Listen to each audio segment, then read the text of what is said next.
Kwa malango ya kuzimu hauwezi ukayashinda kwa namna yoyote. Malango ya kuzimu, kitu pekee ambacho kimepewa kuyashinda malango ya kuzimu ni kanisa.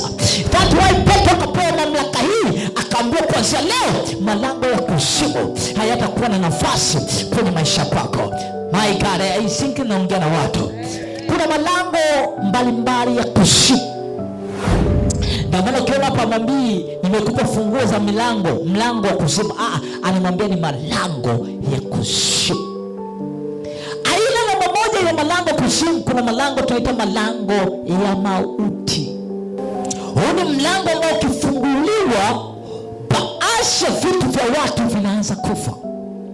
Baadhi ya watu wanaanza kufa. Ayubu anazungumza, anasema, je, nimefunguliwa mlango wa kuzimu au mlango wa mauti umefunguka kwenye maisha kwangu? Baada ya Ayubu kukutana na changamoto nyingi na baadhi ya vitu vingi kufunguka, kuona baadhi ya vitu vyake vingi vinaharibika, akafikia wakati akazungumza hivi. Tukienda moja kwa moja kwenye Zaburi ya 9:13. Hebu tupite kwenye Zaburi ya 9:13 uone kitu. Tunazungumzia malango ya mauti.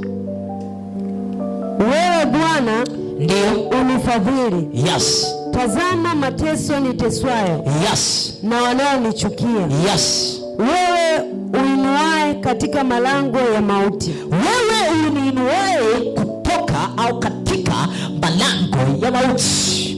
Nataka usikie hapa. Huyu mtu anazungumza kinyume na adui zake, lakini anasema Mungu umeniinua na kunitoa kwenye malango ya mauti. Kuna malango ambayo yanawafuta watu, yanawaingiza kwenye vifo. Praise the Lord. Mlango huu ukifunguliwa, baadhi ya vitu vyako vyote vinakufa instant. Ni ghafla baadhi ya vitu vyako vinaingizwa katika umauti. Biblia yangu inaniambia Ayubu alipoteza familia kwa siku moja. Baadhi ya vitu vyake vikaanza kufa. Mifugo aliyokuwa nayo ikaanza kufa. Ni nini? Ni roho ya mauti imefunguliwa.